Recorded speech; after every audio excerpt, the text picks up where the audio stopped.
Nah, sekarang kita punya banyak medsos ya kan, teman-teman yang suka merasa sendiri, itu paling kalau lagi mau makan foto dulu makanannya, diupload di story. Istilahnya makanin status dulu, Nah, baru kemudian makanin diri. baru makan sesuap udah dicek ya, siap udah berapa nih likes yang ngasih lope-lope gitu misalnya.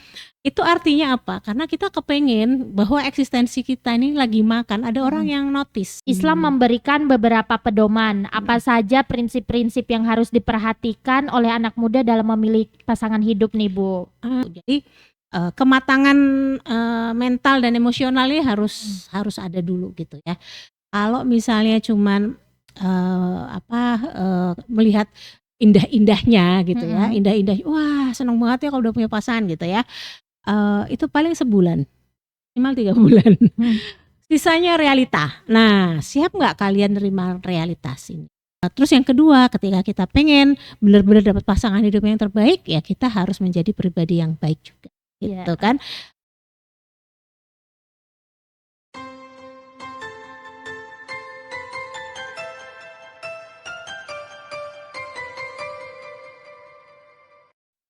Assalamualaikum warahmatullahi wabarakatuh. Halo Sobat Orasi, selamat datang di episode spesial kali ini. Pada kesempatan kali ini bersama saya Feby yang akan menemani kalian beberapa menit ke depan.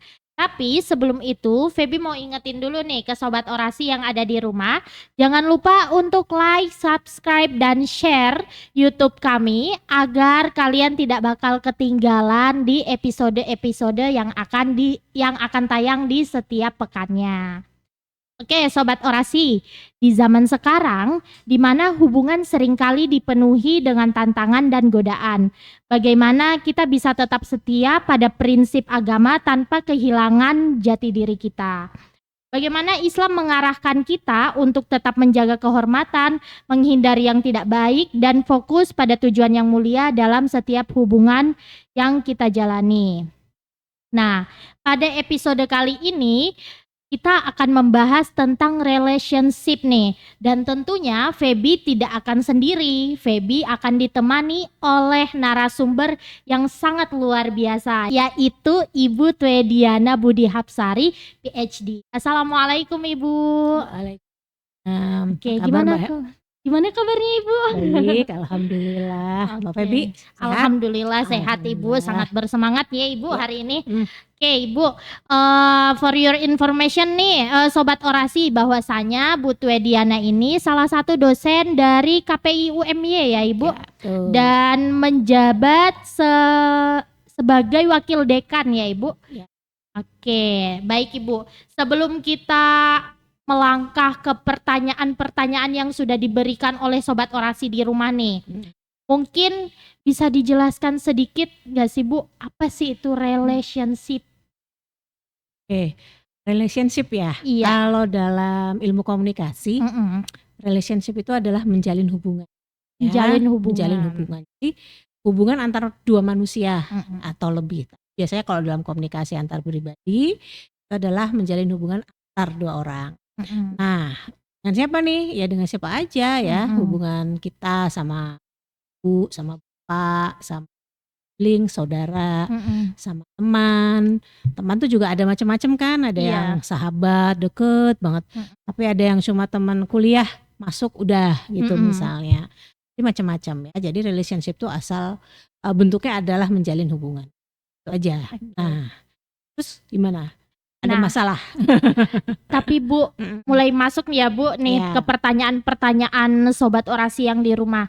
Banyak sekali Bu yang Sobat Orasi ini mengartikan bahwasanya relationship itu ya jelas berkaitan dengan hubungan. Tapi hubungan yang dimaksud ini adalah pacaran Bu. Nah, sudah menjadi hal yang umum ya Bu di kalangan anak muda sekarang. Nah, mungkin pandangan Ibu terkait konsep pacaran yang sering dianggap biasa ini. Ya pasaran dianggap biasa, nggak biasa ya. Tapi mungkin perlu kita jelaskan dulu terkait dengan apa sih fungsi hubungan. Kenapa sih manusia itu perlu bikin hubungan, menjalin hubungan? Karena kalau kita nggak punya hubungan, kita nggak ada interaksi sama orang tua, punya teman di kelas, itu kan pasti kita akan merasa sendiri segala macam ya. Jadi basicnya dasarnya ada 3 fungsi ya. Yang pertama adalah fungsi inklusi namanya, atau fungsi bahwa kita tidak merasa sendiri. Makanya kenapa kita perlu punya teman. Nah, sekarang kita punya banyak medsos ya kan, teman-teman yang suka merasa sendiri itu paling kalau lagi mau makan foto dulu makanannya, diupload di story. Istilahnya makanin status dulu, baru kemudian makanin diri. Baru makan sesuap udah dicek ya, siap udah berapa nih likes yang ngasih lope-lope gitu misalnya. Itu artinya apa? Karena kita kepengen bahwa eksistensi kita ini lagi makan, ada orang yang notice, ada orang yang paham. Nah, itu fungsi hubungan pertama. Fungsi hubungan yang kedua itu adalah fungsi kita ada fungsi kontrol namanya ya, bahwa kita itu bisa mempengaruhi orang lain. Jadi kalau dalam persahabatan nih Mbak Feby sama temennya, sahabatnya, kalau yang satu sukanya ngontrol, ngajak mulu, yuk makan bakso, makan ini. Terus kalau Mbak Feby-nya usul, aku hari ini nggak mau makan bakso, gimana sih nggak ini. Kalau nggak seimbang, hubungan itu juga nanti nggak nyaman ya kan, sama temennya. Kok aku kayaknya disuruh terus, nggak pernah punya inisiatif yang okein sama dia misalnya. Nah, kita harus setara. Tapi kalau orang tidak punya fungsi kontrol, dia nggak akan percaya diri nanti, karena dia merasa bahwa ada orang yang mau dengerin aku gitu. Kayak biasanya fungsi kontrol ini muncul antara orang tua sama anak, kakak sama adik gitu ya. Nah, yang kasihan adik paling kecil, karena dia nggak bisa ngontrol kakak dan ngontrol orang tuanya. Nah, akhirnya dia mungkin nanti keluar sama temennya gantian, karena dia biasanya ditindas dalam tanda petik sama keluarga, sama kakaknya gitu. Jadi sama teman mainnya dia gantian nindas, karena dia perlu fungsi kontrol yang juga ikut didengarkan, nasihatnya didengerin misalnya. Itu yang kedua. Fungsi ketiga adalah fungsi affectionate namanya, atau fungsi menyampaikan emosi atau perasaan.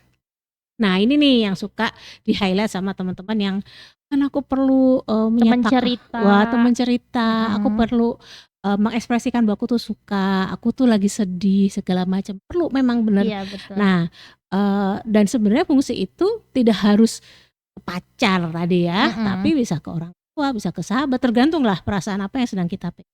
Jadi kalau lagi pengen curhat, kesel banget nih, ini kan lagi musim nilai mau keluar ya. Oh iya, betul sekali.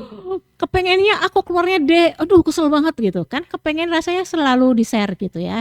Nah, itu ada teman buat aja. Nah, itu tiga fungsi.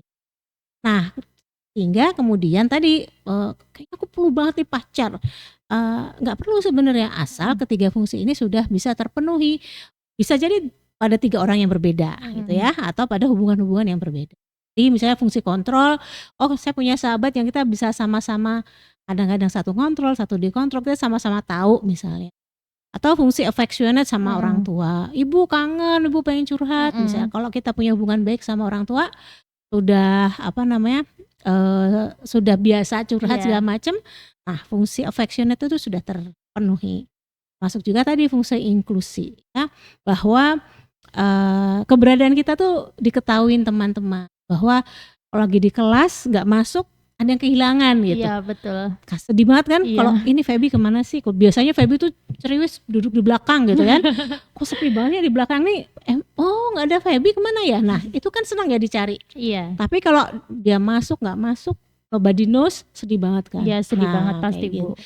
Tuh. Nah, jadi menurut ya, nah pacar itu jadi nggak perlu ketika ketiga fungsi hubungan ini terpenuhi, relationship dengan siapa saja. Oke, Sobat Orasi udah tahu kan 3 fungsi yang tadi. Nah, sekarang pertanyaan berikutnya nih Bu. Nah, dalam memilih pasangan hidup nih Bu, Islam memberikan beberapa pedoman. Apa saja prinsip-prinsip yang harus diperhatikan oleh anak muda dalam memilih pasangan hidup nih Bu? Yang pertama mungkin yang harus perhatikan, kamu udah siap apa belum punya berumah tangga ya. Karena punya pasangan hidup itu nggak cuman tidak sederhana sebenarnya. Maksudnya siap mandiri ya, kedua belah pihak siap mandiri.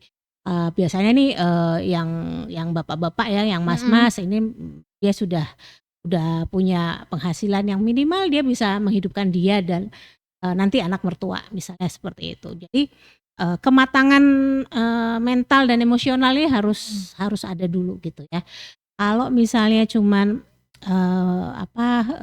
melihat indah-indahnya gitu ya, indah-indah, wah seneng banget ya kalau udah punya pasangan gitu ya. Itu paling sebulan, minimal 3 bulan. Sisanya realita. Nah, siap nggak kalian nerima realitas ini? Kalau menurut saya yang harus dipersiapkan pertama kesiapan mental. Ya, makanya kan Rasulullah bilang kalau kamu sudah siap nikahlah, tapi kalau nggak siap ya puasa gitu kan. Kita harus menahan diri. Banyaklah ibadah-ibadah sunnah yang bisa kita lakukan karena kita belum mampu, belum mampu tadi secara mental, spiritual. Itu sih kalau bayangan saya. Nah, kalau mau milih pasangan yang kayak apa gitu, nanti ketika kamu sudah siap secara mental, spiritual, itu kemudian dicarilah ya tadi kalau orang Jawa bilang kan bibit bobot bebet ya, dari keluarga yang baik, yang quality anaknya baik dan terutama agamanya yang ke pertanyaan selanjutnya ya Bu. Banyak sekali teman-teman yang di luar sana nih merasakan HTS Bu, hubungan tanpa status. Tapi tuh ya kayak orang pacaran Bu, istilahnya mereka tuh komitmen lah. Kalau emangnya kalau pacaran tuh jadi ada status gitu? Ya statusnya pacarannya itu Ibu. Nah anak-anak ada ini cap tuh gitu ya? sobat orasi yang di rumah tuh kayak berpikiran aku kan gak pacaran tapi aku komitmen aja gitu loh. Komitmen ini yang membuat aku biar percaya kalau dia tuh benar-benar mau gitu loh sama aku, dia benar-benar jodohku. Nah tapi tingkah laku mereka, kebiasaan mereka itu seperti orang pacaran Bu. Bagaimana untuk hal seperti ini Bu? Baik, komitmen. Sebentar, saya bayangkan dulu ya. Iya. Jadi begini, kenapa sih harus ada komitmen? Itu kan kayak udah janji gitu kali. Nah, teman-teman harus hati-hati ya, karena janji yang sah itu ya akad, ya, yang akad nikah maksudnya ya, yang mana di situ disaksikan, yang udah ada aturan dalam agama dan seterusnya. Yang lain itu ya janji surga bisa jadi gitu. Dan hati-hati, kadang-kadang yang jadi korban ini yang perempuan. Kenapa? Karena dia udah janjiin gitu. Sedangkan jaminannya apa gitu. Ya, kan nggak jelas. Yang penting hatiku untukmu wes gitu ya, hati untukmu tuh kayak apa di bedah livernya dikasih apa gimana kan? Komitmen ya, kamu ntar sama aku balik 2 tahun lagi gitu misalnya. Nah iya sering banget tuh Bu. Oke gitu ya. Kayak misalnya nih saya udah saya udah kelar S1-nya nih. Terus si cowok juga udah kelar S1-nya. Terus tuh si cowok bilang kamu jangan nikah dulu ya, saya bakal balik lagi nih 2 tahun kemudian kayak gitu misalnya gitu, Bu. Gitu ya. Terus kemudian si ceweknya oke deh aku nunggu gitu ya. Baiklah. Gitu. Terus selama itu gimana dong? Nah tetap berhubungan, kayak berhubungannya tuh tapi tanpa pacaran katanya Bu.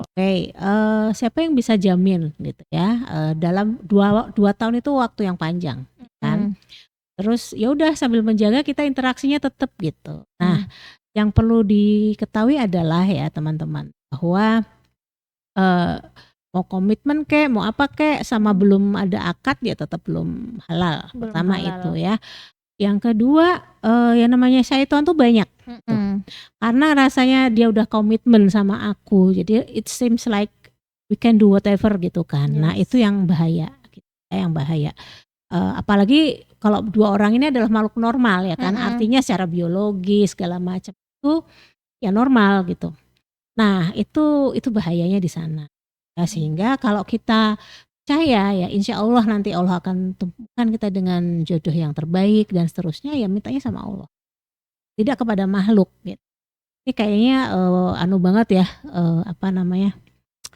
formal banget gitu ya. Tapi disitulah sebenarnya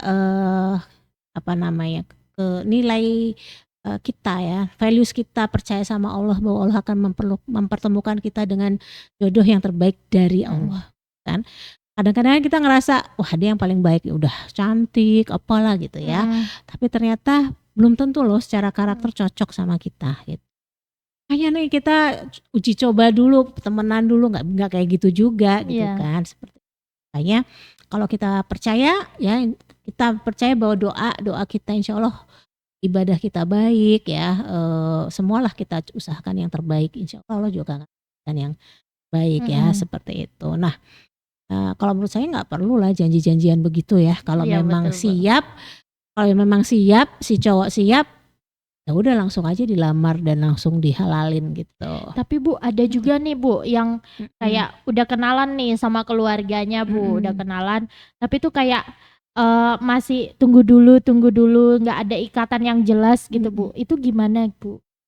Ya kalau kenalan silaturahim ya nggak apa-apa ya. Iya. Cuma kemudian ini mau ngapain dulu gitu. Kalau saya sebagai orang tuanya ya aku akan bertanya, ngapain dia main terus ke sini gitu kan. Kebetulan kan anakku udah gede-gede ya. Jadi ini langsung mata elang nih kalau udah ini kok yang diceritain kok cowok cuma satu doang nih. Siapa nih gitu kan misalnya kayak gitu. Seperti itu. Tapi kalau memang sudah siap gitu ya. Mi aku udah siap, bismillah gitu. Ya udah, kamu udah jadi calon. Kayaknya aku misalnya belum sih cariin. Nah, tapi ikhtiar kita sendiri ya menjaga diri. Kan Allah itu memberikan prinsip sekufu ya untuk apa namanya jodoh kita ya. Sekufu itu artinya banyak ya, tidak cuman sekufu dalam arti sosial, ekonomi, pendidikan, tapi juga pemahaman keagamaan kita, pemahaman kita gitu ya. Sampai kepada nanti ketika kita akan menikah mau jadi keluarga seperti apa, dan latar belakang keluarga kita itu juga akan sangat mempengaruhi bagaimana satu jalinan rumah tangga ini sangat kompleks sebenarnya. Relationship ketika kita akan menjalin rumah tangga itu kompleks.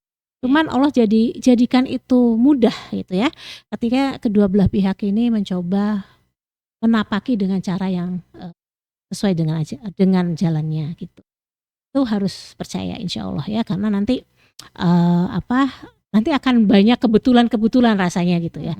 Dulu misalnya kayak saya sama suami itu juga nggak pakai pacaran ya, tiba-tiba aja dia datang, ibu kakaknya datang, kira-kira gitu ya. Enggak, kakaknya aja telepon, kira-kira kamu udah siap nikah belum? Enggak kaget tuh Bu. Ya kaget, cuma nih kok kakaknya nelpon siapa? Saya kenal kakaknya gara-gara adiknya kan gitu. Ya udah terus akhirnya udah deh bismillah gitu. Jadi saya deh insya Allah kalau kita doanya sama Allah, Allah akan kasih yang terbaik. Oke Bu. Oke, mungkin bisa diberikan closing statement nih Bu buat sobat orasi yang di rumah untuk episode kali ini Bu tentang relationship. Ya, pertama mungkin dalam menjalin relationship ya kita tetap harus taat aturan, pastikan bahwa ketiga fungsi hubungan tadi bisa kita temui dalam persahabat-sahabat kita, dalam hubungan-hubungan kita. Tidak harus dengan pacar itu tadi atau komitmen tadi. Karena kalau kita kayak takut kehilangan segala macam itu kan juga sama dengan we never know gitu ya apa yang akan terjadi ke depan. Tapi kalau terus yang kedua, ketika kita pengen benar-benar dapat pasangan hidup yang terbaik, ya kita harus menjadi pribadi yang baik juga gitu kan. Kalau dulu kata Mario Teguh tuh ya, pantaskan diri kita untuk mendapatkan pasangan yang kita, kalau kita pengennya quality yang hafiz Quran 30 juz, ya kitanya juga harus punya juga hafal 30 juz dong gitu ya. Masa cuman Al-Fatihah doang kan gak level juga jadinya. Juz 30. Artinya bahwa kalau kita pengen punya kualifikasi calon pasangan yang tinggi ya kita harus tinggi juga dong kualifikasinya gitu. Jadi itu yang tadi prinsip sekufu dan setara. Gitu ya teman-teman, semangat. Kalau sekarang saran saya kalau memang belum siap, sekolah dulu aja, lulus dulu, cari kerja dulu. Stabilize yourself gitulah ya. Tapi itu tadi menjaga batasan syar'i. Gaul tetap boleh, teman banyak. Usah yang dijanji-janjiin gitu deh. Gitu. Oke, sobat orasi, alhamdulillah kita sudah sampai nih di akhir episode. Semoga pembahasan kali ini bisa memberikan pencerahan tentang bagaimana menjaga hubungan sesuai dengan prinsip Islam. Terima kasih sobat orasi sudah mendengarkan. Jangan lupa like, share, and subscribe YouTube Orasi Podcast untuk episode-episode yang akan datang. Oke, saya Feby beserta kru yang bertugas pamit undur diri. Terima kasih Ibu sudah menyempatkan waktunya ya Bu. Wassalamualaikum warahmatullahi wabarakatuh. Waalaikumsalam.